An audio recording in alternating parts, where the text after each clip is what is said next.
Um, Hi everyone, welcome. Thanks for coming. My name's Lewis Baker. I'm a software engineer at Facebook, and I'm in the C++ libraries and standardization team. And we've been working on improving how to write async code in C++. And my focus has primarily been on coroutines. Today, I'm going to be talking about structured concurrency and how to write safer concurrent code using coroutines. So in February this year, coroutines were merged into the working draft of C++, which means, assuming no major issues are found in the next couple of meetings, we'll have coroutines available in C++ 20. So coroutines add 3 new keywords. They allow you to suspend execution of a function and resume it later. And this greatly simplifies how we write asynchronous code. It's going to make writing async code a lot more accessible to a lot more developers, and many more people will be starting to write async code for the first time. But this introduces, like, writing concurrent code presents sort of new classes of problems compared to writing in ordinary synchronous code. And so I just want to share some approaches that I found useful for writing, safer concurrent code with coroutines. What do I mean by safety? So there's many different aspects to safety of a concurrent program, and they all ultimately relate to program correctness. So is the program correct in the presence of exceptions? Does the program not access objects after they've been destroyed? Does the program ensure resources it allocates have not been leaked? Concurrent programs also have problems or potential for data races, for API races, for deadlocks. But I'm mainly going to be talking about the first 3 today. So before we get onto the main topic, I want to define some terminology that I use when talking about concurrency. We need to be precise about ordering of operations when we're talking about concurrent operations. So sequence before is a term that we use for same thread happens before. So it's just in program order as it executes. But there's also this synchronizes with operation that it relates sort of a happens before relationship between different threads that execute. So in this case, we have a store to an atomic variable in one thread, and then a load of that value that was stored in another thread, and that store is said to synchronize with that load. And these things are transitive if we have the appropriate memory orders, so we can have sequence before relationships in one thread, a synchronizes with, and then a sequence before relationship in another thread, and these happens before relationships are transitive. So when I talk about concurrency in this talk, I'm referring to potentially concurrent operations that may or may not actually be executed concurrently. So the executions may happen sequentially or interleaved on the same thread or concurrently on different threads. So formally, like 2 operations, A and B, are potentially concurrent if the completion of A is not guaranteed to happen before the start of B, and the completion of B is not guaranteed to happen before the start of A. And by guaranteed, I mean due to constraints expressed in the code. So looking at this visually, we have arrows representing a happens before relationship, and boxes represent operations. And these 3 statements are executed sequentially in program order. We can change this a bit to change the middle operation to be executed on another thread. In this case, we have A is sequenced before the construction of the thread. The construction of thread synchronizes with the launch of the function. The return from that function synchronizes with the return from join, and the return from join is sequenced before C. So even though we've got operations that happen across multiple threads, we've still got a sequential sequence of execution of these operations. So potentially concurrent operations operations that don't have this relationship of arrows between them. So we can't find a path from one task to another task by following these arrows. So in this case, B is considered potentially concurrent with both C and D, even though in this particular diagram, it's only overlapping in time with C. So you can kind of think about these arrows as more constraints on the execution rather than dependencies, so they're more constraints on the execution so that the task can move anywhere in the shaded areas, and that's still a valid execution of this graph. Like the arrows the dependencies expressed by the program, and any scheduling that honors the dependency of those arrows is valid. So this is another possible scheduling that would also be valid, and in this case there's not actually any concurrent execution of these operations, but the operations are still potentially concurrent. So with that terminology in mind, let's look at structured concurrency. So we can treat concurrency as a kind of resource that can be created and destroyed. A concurrency resource is created when you start a potentially concurrent operation, destroyed when you join a potentially concurrent operation. Starting a concurrent operation can also be called a fork in some places, hence the terminology fork join. So if we look at this visually, in this diagram, the lines represent a logical thread of execution. It could be a thread or a fiber or a coroutine or even a callback chain. The fork indicates the start of a concurrent operation's lifetime, and the join indicates the end of a concurrent operation's lifetime. The join point is typically a thread synchronization point for potentially concurrent operations that may have completed on another thread, but it doesn't have to be a synchronizers with if both operations are guaranteed to complete on the same thread. They can just rely on a sequence before relationship. The join just implies a happens before relationship of the two incoming paths to it. So what do I mean by structured concurrency? So structured concurrency ensures that concurrency resources have lifetimes that nest within program scopes. And this allows us to deterministically reason about the lifetimes of concurrent operations so we can ensure all concurrent use of an object happens before that object's destruction. And this property allows us to pass references to local variables into concurrent operations and reason about the safety of that. We also want to encapsulate concurrency patterns into a safer, higher level composable abstractions that provide some structure around the way we introduce concurrency in our program. And ideally, we want to leverage the compiler to help do this automatically. Just like with structured control flow, the compiler is automatically inserting gotos for you at the end of scope. Just like structured lifetime, the compiler is automatically inserting calls to destructors at the end of scope. So let's look at the structured lifetime of an ordinary synchronous function.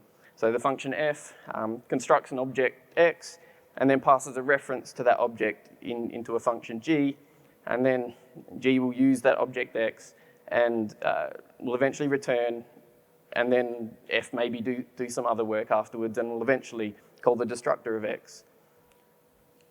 So say we want to run the other work concurrently with g. So here we start a concurrent execution of g and then continue doing some other work in the current thread. But we want to make sure that all use of x happens before the destructor of x. So we want to wait until g finishes before destroying x. So we need to join that concurrent work. And from the perspective of the caller of f, the concurrency, if we do this, is encapsulated.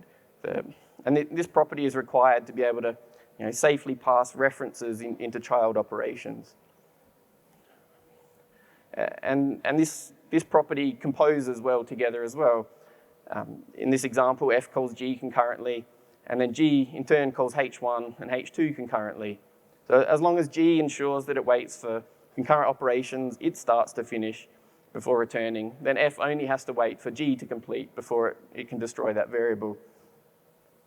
And from the perspective of the consumer of g, that concurrency that g introduces is an implementation detail. As long as g provides the structured concurrency property of joining any concurrency it introduces, then we can safely pass references into this call. So now I want to talk about another term, detached operations. So a detached operation is a potentially concurrent operation that's no longer able to be joined.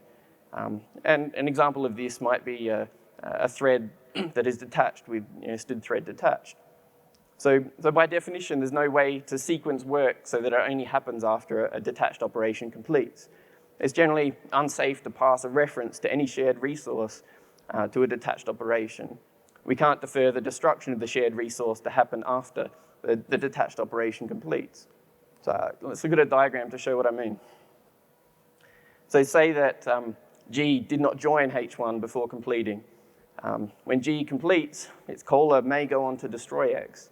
If H1 is still potentially executing concurrently, it may still have a reference to X, and it may access X after X has been destroyed. And this would typically lead to undefined behavior. So people often try to address this by using a shared pointer to ensure that the object remains alive until the last reference goes away.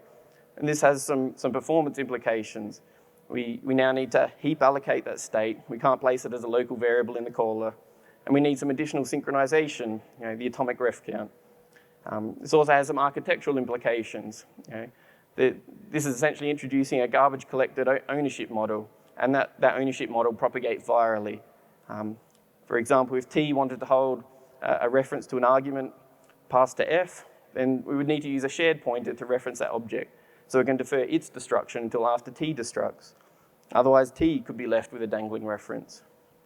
It's also difficult to sequence other work after the resource is released. Say, for example, we wanted to move a file after it's closed, and this is difficult if the event of closing the file is non-deterministic. It's detached. We can't chain something to happen after that. And finally, the non-deterministic, it's non-deterministic which execution context the destructor will be run in. So here it might run in the H1 context. If H1 releases its shared pointer last, or it might be run in the F's context if it releases the last reference to the shared pointer. This non-determinism can make it hard to reason about your program. So structured concurrency aims to allow using normal deterministic C++ lifetime while writing concurrent code. So first tip is to just generally avoid creating detached operations. Every operation should have a continuation.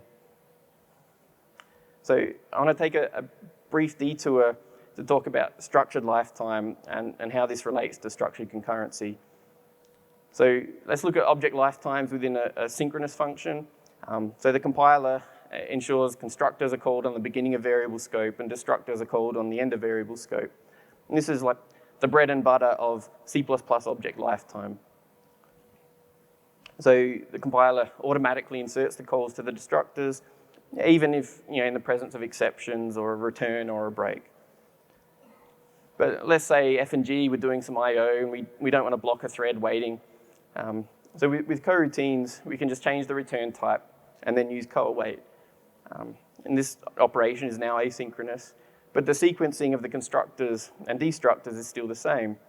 The compiler still ensures that the constructors and destructors are called on entry and on exit from each of the scopes. But if we were to implement this same asynchronous operation using callbacks with futures, we'd need to break this operation up into 3 separate callbacks split along the coawait points. You can kind of think of coawait as calling a function, passing the rest of the coroutine as a callback. So note here that none of the objects are none of the lifetimes of these objects are nested within any of the callbacks. They all start lifetime in one callback and end in another callback. So if we were to write this using futures, we'd need to manually break up this code into callbacks, but we still need to maintain the state between the callbacks. We're passing by reference here, but the lifetimes no longer map to lexical scopes. This means we need to manually call constructors and destructors. I'm using shared pointer and optional here to implement that mechanic, but other strategies are possible. For example, we can approximate this by moving objects between the callbacks capture list. So with coroutines, the compiler is doing a wonderful transformation. It's logically splitting up a function that you write into callbacks while maintaining the lifetime scopes that span across those callbacks. And the reason why it can do this is because it has visibility of the relationship between the callbacks. You've written a single function. It can see the entirety of the scopes. If we manually write callbacks, the compiler can't help us. It can't see the relationship between the lifetimes that span different callbacks. And this is why coroutines make such a big difference in writing asynchronous code. So we can use normal control flow, we can use normal lifetime rules, but it's still asynchronous. So people naturally want to write code on the left. They'll naturally want to use local variables, and they'll naturally want to pass them by reference. It's so much cleaner and easier, and it's a familiar lifetime model for people to get their head around. They already know the lifetime model from ordinary functions. So we need to make sure we build abstractions that make this kind of code safe by default. So what kind of concurrency abstractions do we currently have? So here's a quick list of some of the tools we have available for introducing or representing concurrency. So we've got a std thread, the constructor starts the thread, and the object becomes a handle to the concurrent operation. It has a blocking join, but also has a detach, although I generally recommend avoid using that. We have jthread, which is new in C++ 20, which is the same as thread, but blocks in the destructor. We have future, which is a handle to a concurrent operation that may have already started, and it has a blocking join operation. There are other future types, which are also typically handles to an already started operation, but most other future libraries support an asynchronous join operation. We have std async, is a factory for a future, the only difference being that it generally blocks in that future's destructor to join automatically. And we have parallel algorithms. Now, parallel algorithms are a great example of encapsulated structured concurrency. Any concurrency they introduce is joined before they return. There's no leaking of concurrency resources from a call to a parallel algorithm. And they're great for CPU-bound work, but it may not be efficient use of the threads that it spawns in the background if most of those operations are doing I/O. Those threads could be doing other useful work. So an observation that all of the standard library tools we have only support a thread blocking join operation. Blocking operations limits the scalability of your program. A thread can't do something else while blocked. It forces a context switch, which can be expensive. So ideally, we want to join asynchronously. So most modern futures libraries support this. So they support passing a callback to a then method, which is invoked when the operation completes. And some libraries support co-awaiting on their future types. So I also like to make an observation that many of the concurrency abstractions represent handles to already started concurrent operations. So what strategies do these types have for their destructors? So they can join the concurrent operation by blocking, such as a future return by std async or a std jthread. They can detach from the concurrent operation, and this is what most future types do. They can call std terminate. This is what thread does if you haven't already joined. Or you could just leave it undefined behavior, say don't do that. I don't really recommend undefined behavior as an option. It's fairly programmer hostile. But I kind of want to dig into the detach strategy used by many future libraries. So here's an example of an async operation.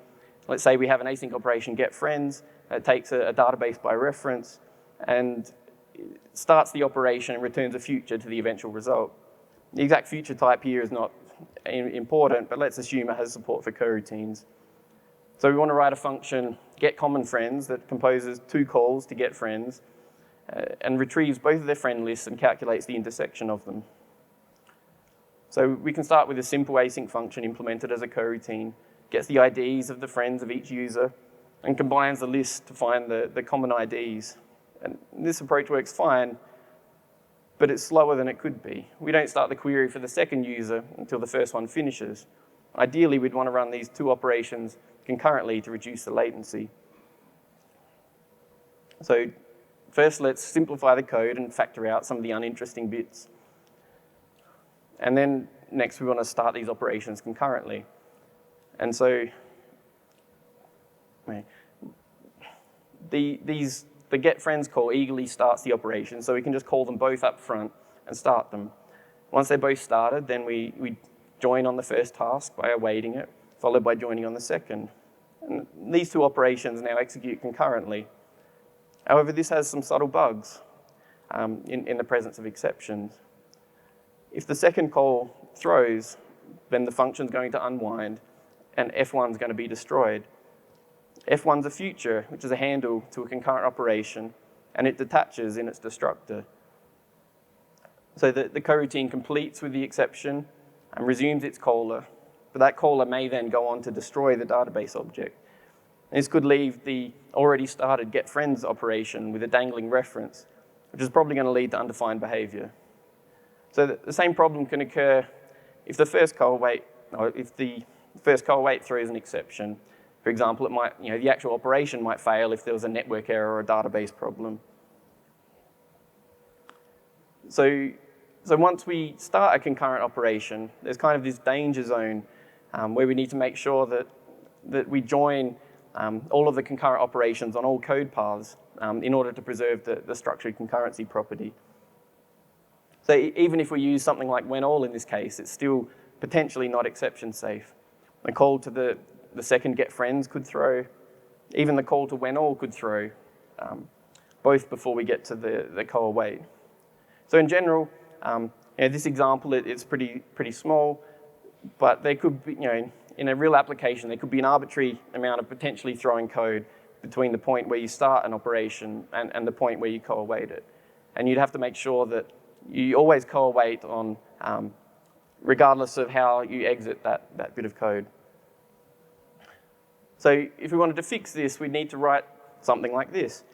Soon as we start the concurrent work represented by the first future, we need to surround the rest of the code in a try-catch to make sure we join this work on all code paths between the start. So in case any of the code between the start of the operation and where we join it throws. So we can't currently use call wait in a catch block either, and that makes this code a bit more complicated than it needs to be. I'm hoping we can relax that in a future version of the standard. But just note that this is a single unjoined concurrent operation. The boilerplate is going to increase with each concurrent operation we add into our code. We can easily end up with triple nested try-catch blocks or worse in only a modestly complex function. And all of this boilerplate obscures the meaning of this code. It's very hard to see what this function's doing at a glance because of all of this boilerplate. So why is this hard to get right? So it's because the call to the function starts the operation. This implicitly introduces concurrency. This has implications for both the safety and performance of your program. So when you call the function and it starts the operation, a concurrency resource is created by that call, and it returns a handle to the concurrent operation, for example, as a future.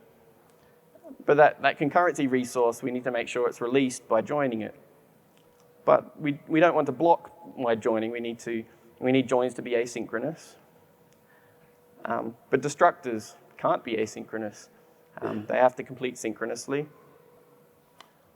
So this means that we can't use destructors to join automatically in our code. This means we can't use RAII patterns to release concurrency resources. And this prevents us from using existing idioms in C++ that we typically use to write exception-safe code. So returning a handle to an eagerly started concurrent operation, for example, a future, is basically returning an obligation to the caller to manually join that operation. This is the moral equivalent of creating an object and returning a raw pointer and requiring the caller to destroy that object using delete, but without access to the functionality of destructors. There's also some performance issues. This was discussed in Eric and David's talk on a unifying abstraction for async in C++ yesterday. And I'll refer you to that talk for more details. See the YouTube video if you didn't see the talk yesterday. But so the basic gist of it is that a call starts work and returns a handle, and the caller later attaches a continuation or a callback to that. And this is a race between the producer completing and the caller attaching a continuation. And this means that we need synchronization to decide the winner of that race. It also generally needs heap allocation and a ref count of a shared state. And it also generally requires type erasure of that callback. So when using coroutines, this isn't such a big deal. Coroutines are already implicitly heap allocated and implicitly type erased. But there's optimizations that the compiler can do because it's doing the heap allocation and the type erasure. And if we detach in a destructor, then this can inhibit those optimizations. So hoping to be able to eliminate the inherent type erasure and the inherent heap allocations in future versions of the coroutine standard, but there's a lot of work to be done before that can happen. And it's worth noting that the synchronization, the heap allocation, the type erasure here are all overheads that are paid regardless of whether you're actually making use of that implicit concurrency that's being introduced. Don't pay for what you don't use. So the solution here is this will be familiar if you saw Eric and David's talk yesterday, is to be lazy. So what if we lazily start the operation only once we have a continuation, once we co-await it? Then there's no more race between the producer completing and the consumer attaching a continuation. There's no required synchronization. Code that doesn't need concurrency doesn't have to pay for it. So, but most importantly, for safety, because work has not yet started, the operation, the task is trivially cancelable. We can just destroy the state for that task. And we can do this deterministically in the destructor. So doing this deterministically in the destructor also allows the compiler to more easily align the allocation of the coroutine frame. So how do we make a coroutine start lazily? So when you write code like this, the compiler implicitly injects some code at the open curly brace, and constructs a promise, and then co-awaits the initial suspend method on that promise. And so this initial suspend method is something that we can customize. And here we can change the promise type. We can specify the promise type to have an initial suspend method that returns a special awaitable called suspend always. And what this will do is cause the coroutine to always suspend basically at the open curly brace and not execute any of the body. So then we can implement the awaitable interface for this task by defining the 3 await methods, so await ready, await suspend, and await resume. And these are called by the compiler automatically whenever you co-await this object. So await suspend method is only called after the awaiting coroutine has already suspended. And this method passed a handle to that awaiting coroutine. And we store that in the task promise so that it can use it to resume the coroutine later. And then we return the task coroutine handle from the await suspend method. This tells the compiler to generate code to symmetrically transfer execution to that task. And this is basically a tail call. So as the awaiting coroutine suspends before the task and is not resumed until that task completes, so that task already has access to the continuation. It can resume it without needing any synchronization. So finally, there's the awaiting coroutine won't be resumed until the task completes, and this means it's always safe to destroy the task on scope exit. Either the task hasn't yet been started, or it has been started and it has run to completion. And so the caller is suspended during the execution of that task. And so we can put basically a deterministic call in the destructor that, conditional based on the fact that the task hasn't been moved out of, that there's a call to destroy the coroutine frame. And so if we were to put a detach here, the compiler wouldn't be able to infer that the coroutine frame is deterministically destroyed at the end of scope. And that would inhibit the compiler's ability to inline the allocation of that child coroutine frame into the coroutine frame of the caller. So let's update our example. Here we've changed the methods to return tasks instead of futures. And it's now exception safe. However, it no longer executes this code concurrently. Even though we call the method in advance, it's lazily started only when we await it. We can't introduce concurrency using task alone. So how do we reintroduce this concurrency? We use an algorithm. So we can write an algorithm that introduces and encapsulates the concurrency of these tasks. The tasks are lazy, and the algorithm can choose when and how to start these tasks. And so by encapsulating the concurrency in an algorithm, we hide away all of the messy details needed to implement that concurrency. The details are still there, we've just encapsulated them in an algorithm. And this allows us to move those details out of the application code. So in this case, the algorithm we want is when_all. And when_all is a function that takes a variadic pack of input awaitables and returns a lazily started awaitable. And so this awaitable, when awaited, will start a new coroutine that awaits each of the input awaitables. And it starts executing all of those coroutines and then waits until all of those coroutines run to completion, and then it will resume the coroutine that awaited it. On success, it returns a tuple of the results. But if any of the input operations fail with an exception, then the when_all algorithm as a whole fails with an exception. So if we update our code now, it's to call when_all. We just call getFriends twice, pass them into when_all, and then co-await that result. We use structured bindings here to unpack the tuple, and then pass these vectors into our common elements function. So because all of these operations are lazy, it's safe to destroy these tasks if an exception's thrown. And concurrency has been encapsulated in an algorithm. We can reuse this pattern elsewhere. We don't have to manually implement concurrency patterns in an ad hoc fashion within your application code. We don't clutter up this function with those details. But when_all is just one concurrency algorithm. There's others that have different semantics along a number of different dimensions. So for example, the error handling strategy. Whenever we have multiple concurrent operations, we can potentially have multiple errors to deal with.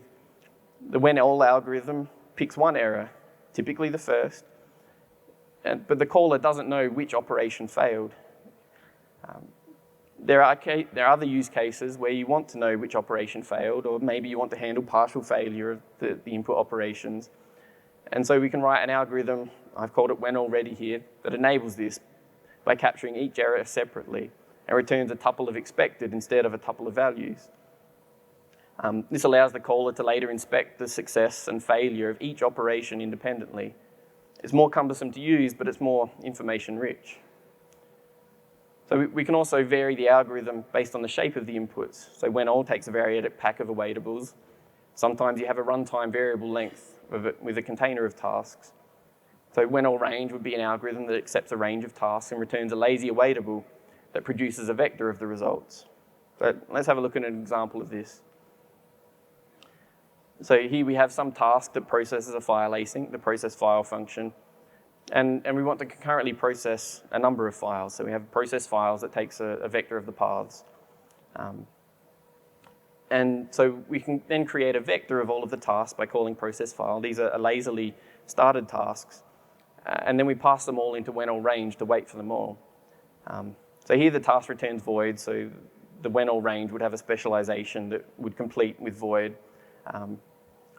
But otherwise, this function works quite well, or does it? But what if someone was to pass a vector of 1 million paths in here? Do we really want to process all of them concurrently? This would probably overwhelm the machine. So we can also provide algorithms that bound the amount of concurrency. So while the when_all_range starts all of the tasks at once, we can write a when_all_windowed algorithm that takes an extra parameter that specifies a maximum amount of concurrency. So it would start the first n tasks. When one of those tasks finish, it would then start the next one. So the operation as a whole still completes when all the input operations are complete, but we've bounded the amount of concurrency in the system. So it has the same shape as when_all_range, but different semantics. And so having a similar shape means that we can just drop it in to our example. So here all we've done is replace when_all_range with a when_all_windowed and specified a bound on the concurrency. So the fact that we've encapsulated concurrency patterns into an algorithm makes it easy to modify your code to use a different concurrency strategy.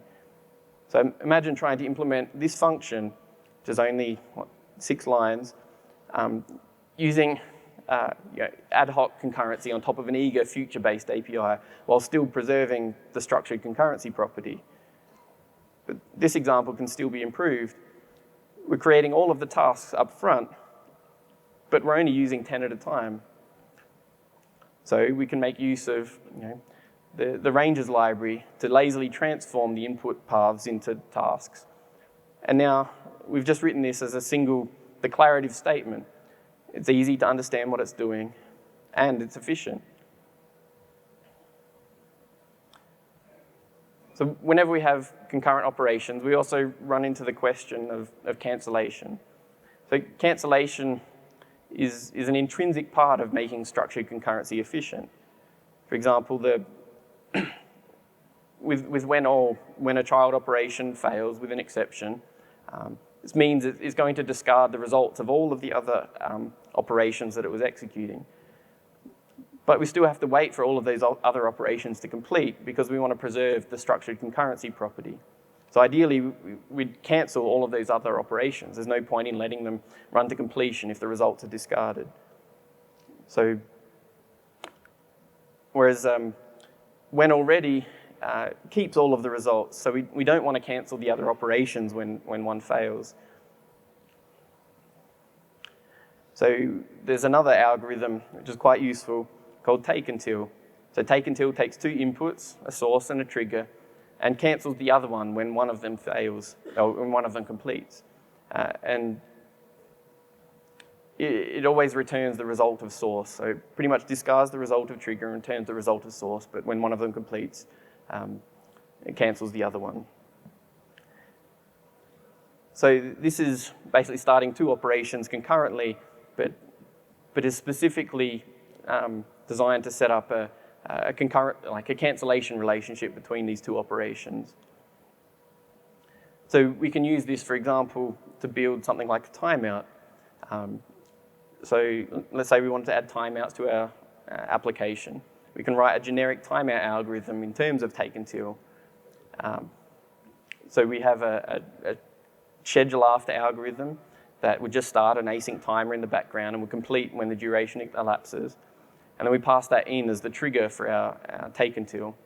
And then we can just pass through the source that was passed into timeout. So this is a generic algorithm that can now be applied to any async operation. We don't have to build timeouts into every API. We can just have them support cancellation and use a generic mechanism like timeout to trigger their cancellation in different ways. So there's many other algorithms that we can write. So we can write, so there's VIA, which is an algorithm that takes an input operation and an executor, and it would ensure that the operation completes on the execution context of that executor. On is goes the other way. It takes an input and an executor, and then ensures that that operation is started on that given executor. All of these just return awaitables. So we could have a when any function that would take either a pack or a range of awaitables and would complete when the first one of them completes and would cancel all of the others and wait until all the cancellations had finished. If we want to process a set of awaitables when, as and when they complete, we can use a merge algorithm that would take a set of awaitables as input, and then as each one completes, would produce a result on an async stream. And so then a consumer can consume each of the elements from that async stream one at a time as they complete. We can also write, say, a when n successful algorithm. Takes in a pack of awaitables and a count n, and this one would complete when n of those awaitables has successfully completed. And this is quite a common operation when implementing consensus protocols. So there's many more useful algorithms, concurrency algorithms that we can write, especially once we start getting into async streams. The reactive extensions community has a lot of maturity in this area, and if you're interested, I encourage you to read up more about RX. So let's have a look at the future. Not that future. So we needed to introduce laziness to make our code exception safe. But because we can't join asynchronously automatically on the exit of a scope, because destructors can't be asynchronous. But it's not always possible to make everything lazy and strictly nested like the examples that I've shown, particularly once you get into streams and async generators. And so ideally, you would be able to support performing some kind of co-await on exit of a scope that the compiler would automatically insert on all code paths. This would allow building abstractions that make use of async RAII patterns, would allow asynchronously joining eager operations automatically, so we wouldn't have to make them lazy just to be safe. And this is something I think is going to be extremely important to add to the language in the future, and is something that we're currently looking at, but it's still in a very early stage. There's a paper that was submitted to the C++ committee that does some early exploratory work on adding async RAI support to coroutines.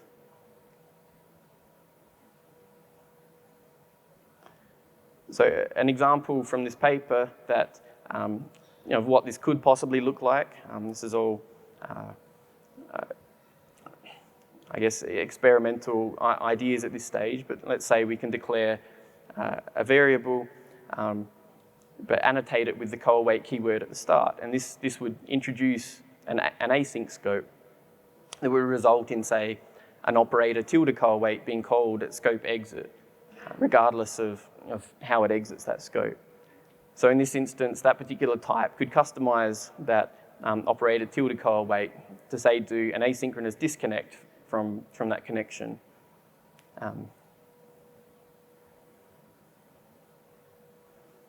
So,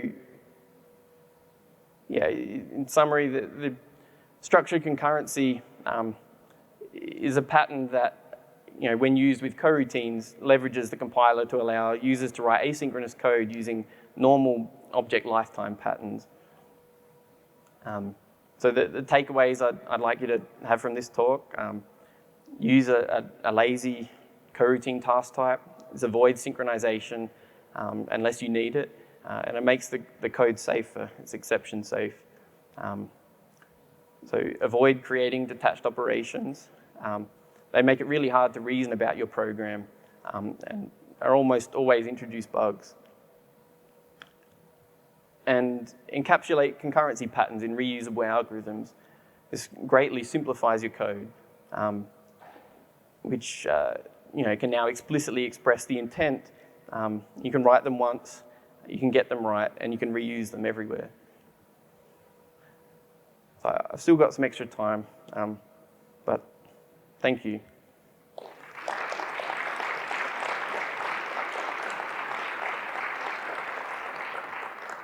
So any questions?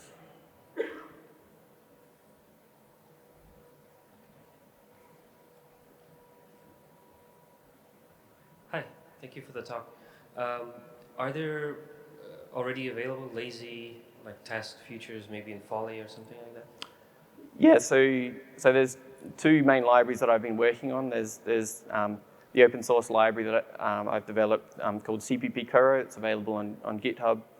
But also there's similarly lazy tasks available in the Folly library. So there's a Folly Coro namespace in that library that contains a bunch of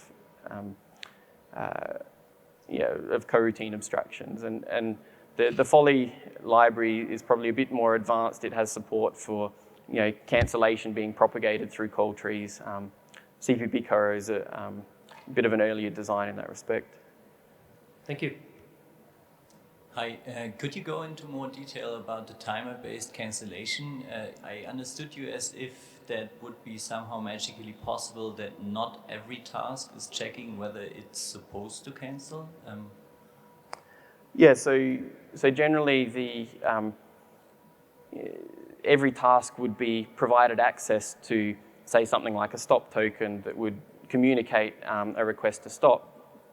But it's kind of a cooperative cancellation model. Particular tasks have to be able to respond to cancellation. So things like timers, we would expect to have cancellation plumbed through to them. But but not every task will necessarily do that. Ideally, we'd be building libraries and abstractions which would implicitly pass through this cancellation information everywhere, and then we just have to worry about implementing cancellation for the leaf operations, and then all of the composed concurrency operations can introduce new cancellation scopes and make sure cancellation is plumbed through. Thank you. I actually had a question about one of your slides. Sure. Could you pull up slide 71, please?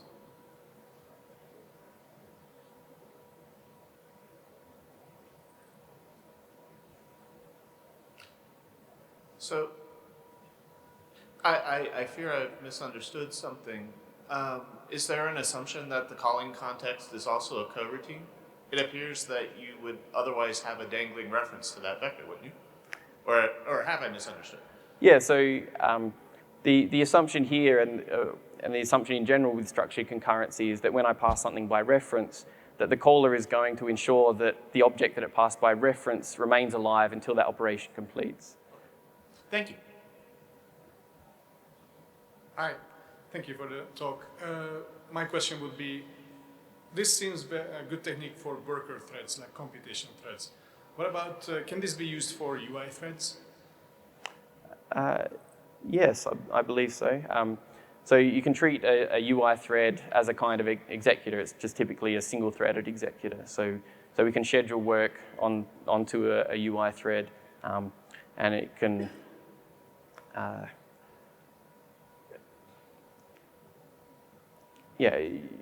you can start many concurrent operations.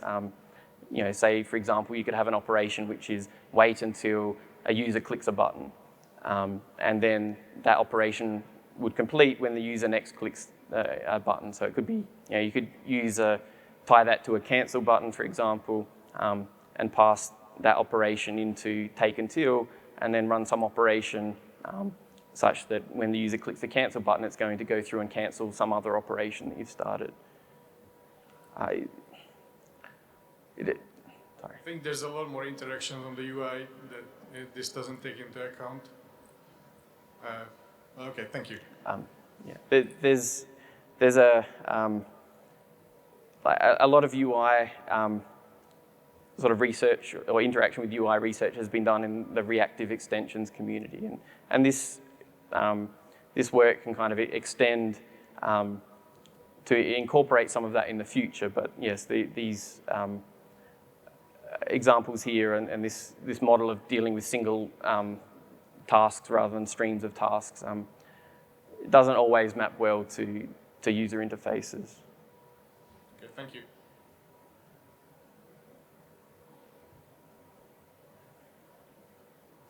Okay, thank you everyone.